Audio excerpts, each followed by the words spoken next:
सामाजिक कार्यकर्त्या अंजलीताई दमानिया यांनी मंत्री धनंजय मुंडे यांच्यावरती कृषी पंप घोटाळ्याचा आरोप केला आहे। या मालिकेमध्ये आता आणखी एक नवीन पुरावा त्यांनी सादर करायला घेतला। आपल्या सोबत आपण नजीची बातचीत करणार आहोत। तर एक एग्रीमेंट कॉपी तुमच्याकडे आहे, नेमकं काय आहे या एग्रीमेंटमध्ये? कसं आहे की MAIDC म्हणजे Maharashtra agro industries development corporation म्हणजे ही सरकारची बॉडी आहे। त्यांचं एक अग्रीमेंट होतं कृषी पंप म्हणजे हे जे बॅटरी ऑपरेटेड 2-in-1 12 वोल्ट 12 एम्पेअरचे पंप्स जे आहेत ते घेण्याचं हे रेट कॉन्ट्रॅक्ट आहे। आता हे रेट कॉन्ट्रॅक्ट 31 मार्च 2025 पर्यंत व्हॅलिड आहे। आणि असं असताना याची जर आपण किंमत बघितली म्हणजे हे आणि धक्कादायक आहे।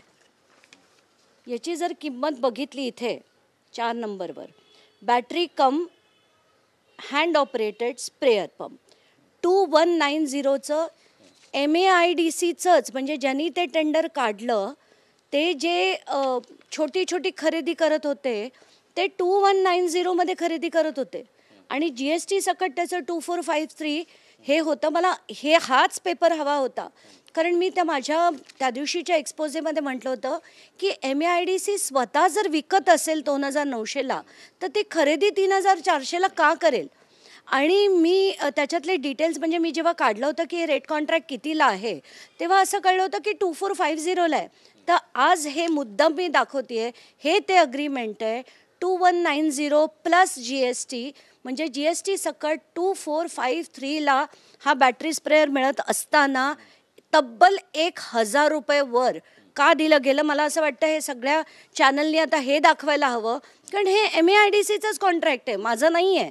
आणि हे जर त्यांनी केलेलं आहे 1000 रुपये वर दिला जातोय तर सरळ सरळ हा स्कॅम आहे, दुसरं तिसरं काहीच नाही।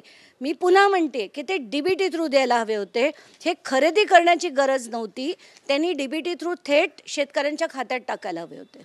नक्कीच ताई, मग किती हजार कोटींचा हा घोटाळा आहे किंवा किती मोठा हा घोटाळा तुम्हाला वाटतो?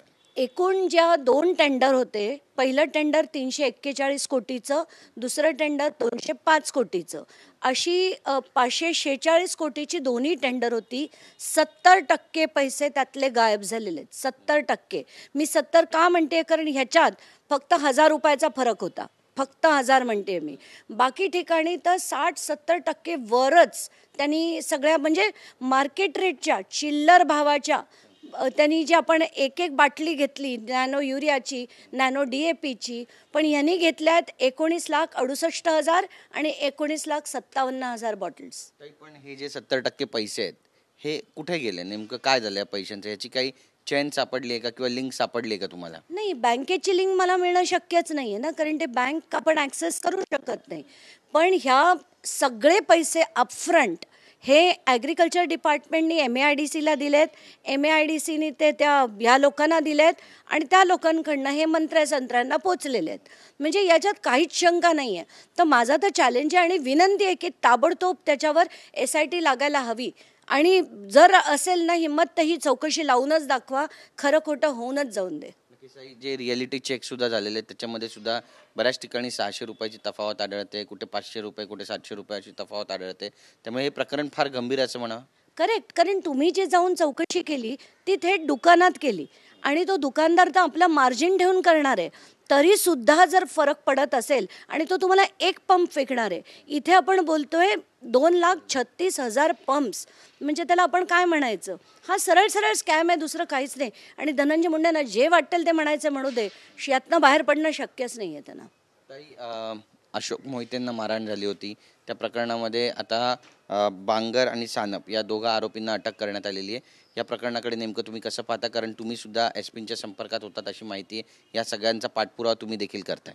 पहिल्याच दिवशी मला SP म्हणाले की त्यांची टीम अटक करायला गेली होती आणि त्यानंतर अटक झाल्यानंतरही काल मला कळलं होतं की ती अटक झालेली आहे। मला ते प्रकरण का गंभीर वाटतं आहे की तिथे जर असा विरोध होत असेल की नुसता एक व्हिडिओ बघितला म्हणून मारहाण होत असेल तर मला असं वाटतं तिथे बीडकडे जास्त लक्ष देण्याची गरज आहे कारण भयंकर प्रकार आहे हा।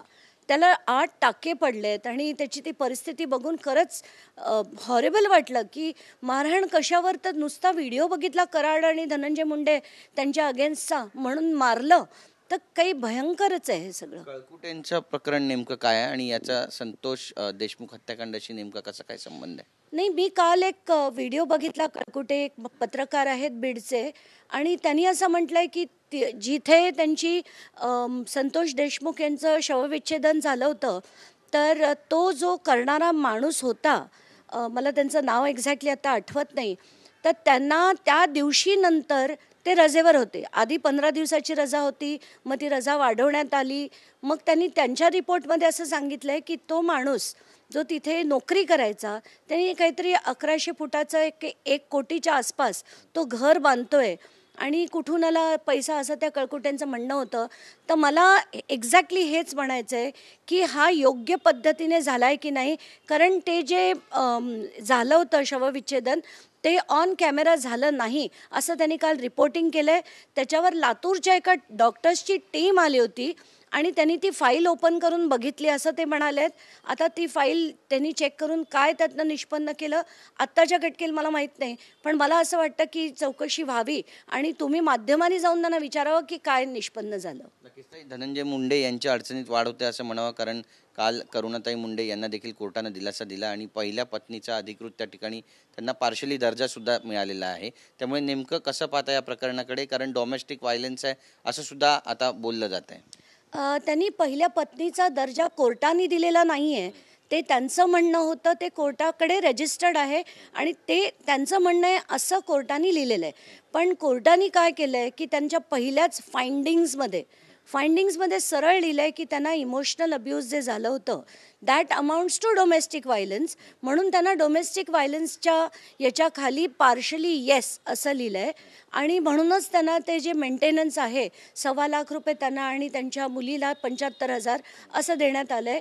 मला आश्चर्य काय वाटतं आहे की त्यांनी असंही काल सांगितलं की त्यांनी रुपाली चाकणकर यांच्याकडे विनंती देखील केली होती. मला कळत नाही की पॉलिटिकली मोटिवेशन म्हणजे किती. एक स्त्री म्हणून त्यांना न्याय मिळणं गरजेचं नाही का, की तुमच्या पक्षातला माणूस आहे म्हणून तुम्ही त्यांना न्याय नाही मिळू देणार? हे मला वाटतं फारच चुकीचं झालं आहे आणि त्यांना न्याय ताबडतोब दिला गेला पाहिजे. नक्कीच, पण या सगळ्यामध्ये कुठेतरी धनंजय मुंडे यांची बदनामी सुरू आहे असं पण त्यांच्या वकिलांकडून सांगण्यात आलं आणि व्यवस्थित ज्या बातम्या त्या सुद्धा गेल्या पाहिजेत प्रसारमाध्यमांमध्ये असं सुद्धा ते म्हणतात. कसं पाहताय? नाही, मला एक कळत नाही आहे की धनंजय मुंडेंना का वाचवण्याचा प्रयत्न होतोय. धनंजय मुंडेंचं आत्तापर्यंत आपण बघितलं, एवढ्या 2 महिन्यात ज्या ज्या गोष्टी बाहेर आल्या आहेत की या व्यक्तीला कॅरेक्टर नाही, या व्यक्तीला म्हणजे भ्रष्टाचार इतक्या मोठ्या प्रमाणावर केला, दहशत इतक्या मोठ्या प्रमाणावर केली, अख्खी जनतेची लूट केली, एवढे स्कॅम्स केले, पण मग का म्हणून याला मंत्री ठेवावं? आणि मला एक कळत नाही की आपण नोकरी करायला गेलो तर आपलं पूर्ण ड्यू डिलिजन्स होतं, पण आपल्या मंत्र्यांचं ड्यू डिलिजन्स का होत नाही? कारण ते तिथे बसून, विधानसभेत बसून आपल्यासाठी कायदे बनवतात. मग असे जे लोक तिथे जातात, ज्यांना कॅरेक्टर नसेल, ज्यांना भ्रष्ट असतील, जे दहशत पसरवत असतील, अशाला लोकांना तिथे मंत्री म्हणून हे पक्ष जाऊच कसे देतात, असाच माझा प्रश्न आहे. नक्कीच, आता करुणा मुंडे यांना पोलीस सुरक्षा द्या अशी सुद्धा मागणी होते. ती नक्की दिली गेली पाहिजे, कारण काल त्या अनेक गोष्टी ज्या म्हणाल्या आहेत त्या ऐकून खरंच जरा भीती वाटते आहे. त्या म्हणाल्या मी आता पुढे जाऊन हे सगळं एक्सपोज करीन, त्यांचं संभाजीनगरचं एक्सपोज करीन वगैरे. तर मला असं वाटतं की त्यांना सुरक्षा दिली पाहिजे, कारण त्यांच्या जीवाला काही बरं वाईट झालं नाही पाहिजे. त्यांनी म्हणता TV9ला माहिती देताना म्हटलेत की 25,000 कोटी कुणी घेतले याचा सुद्धा भविष्यामध्ये पर्दाफाश करणं. मला ते जे ऐकलं त्याच्यावरनंच असं वाटतंय की त्यांना सुरक्षा दिली पाहिजे, नाही तर त्यांनाही मारून टाकलं जाईल. कारण हे सगळं जर बाहेर येणार असेल आणि त्याचा पर्दाफाश मी करेन असं जर म्हणाले असतील तर त्यांना सुरक्षा नक्कीच दिली पाहिजे. पण ताई, एकीकडे त्या आपली लढाई लढतायत, तुम्ही तुमची लढाई त्या ठिकाणी लढताय, पण गुणरत्न सदावर ते म्हणतायत की धनंजय मुंडे यांनी अजून कोर्टामध्ये या प्रकरणात आपली कुठलीच बाजू मांडलेली नाही आहे आणि लिव्ह इनमध्ये राहणाऱ्यांना पण पोटगी मिळते. नाही, मला त्याच्याबद्दल काहीच बोलायचं नाही. गुणरत्न सदावर्तेंवर आणि लक्ष्मण हाकेंवर मला काहीच बोलायचं नाही. धन्यवाद आमच्याशी बातचीत केल्याबद्दल. तर आपण पाहतो आपली भूमिका या ठिकाणी मांडलेली आहे आणि करुणा मुंडे यांना सुरक्षा मिळाली पाहिजे. त्यासोबतच जो घोटाळा कृषी पंपात झालेला आहे तो जवळपास 550 कोटीच्या घरामध्ये आहे आणि याबाबत आता सरकारची भूमिका काय असणार आहे असा थेट सवालच अंजली दमन यांनी विचारलाय. सरकार काय भूमिका घेणार पाहणं महत्त्वाचं ठरेल. कॅमेरा पर्सन योगेश गुरवसह गिरीश गायकवाड, TV9 मराठी, मुंबई.